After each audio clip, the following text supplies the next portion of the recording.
Hello YouTube. I'm here today to talk about my Glocks. Now I've got quite a few of these guns. I recently got some of them looked after, so I thought it'd be a good time to just talk through how much I've shot them and what all's been done with them. So this is a Gen 5 Glock 17. I've had this gun and shot this the most, or had it the longest and shot it the most of the guns I'm going to talk about. It's gotten, I think, about 80,000 rounds through it. In that time, I never did more than field strip it. Truth being told, I would have to look at directions to do more because I've just never done it with Glocks. So 80,000 rounds. The only real tell is, I don't think you're going to be able to see it on the camera, maybe. Like the breech face, you can see it's pretty beat on, but for the most part, the gun's held up really well. So I shot it quite a lot. And finally, it was time that it needed new springs, like a new striker spring. The gun just wasn't popping. It wasn't popping like frangible ammunition or ball ammunition, stuff with hard military primers. It wasn't doing great on that. So I had to get new springs in it. The gun actually got cleaned for the first time ever. I put a picture of that on Instagram. And yeah, it's like, yep, there it goes. Now, in its time, this gun's been really reliable, really good. Like I said, it just got to a point where the spring, I think the striker spring was worn enough that it wasn't popping primers anymore. So it's like, yep, you're gonna need a new striker spring.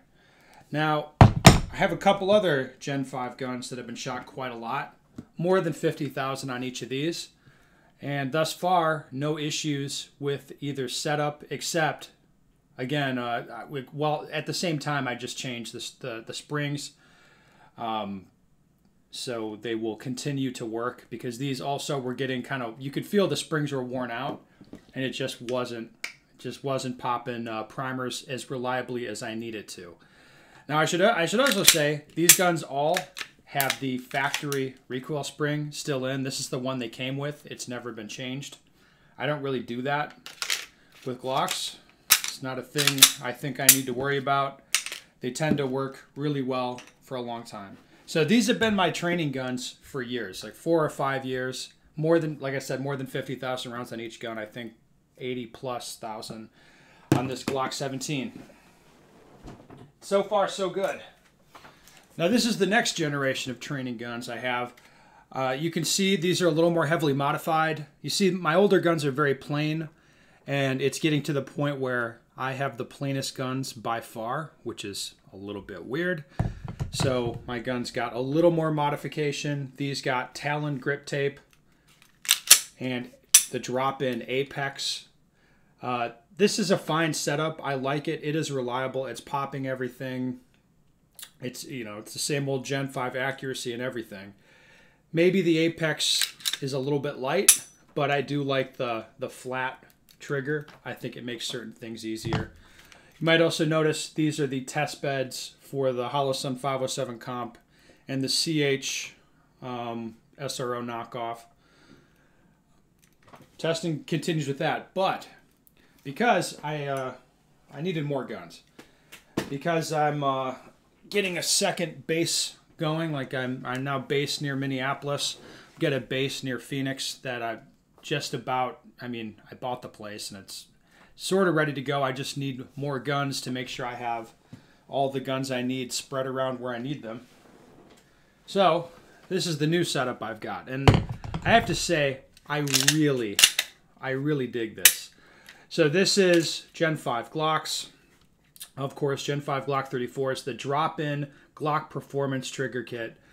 Now the inside baseball I have on these, they were tested pretty extensively before they were released, and the inside baseball says that they're reliable.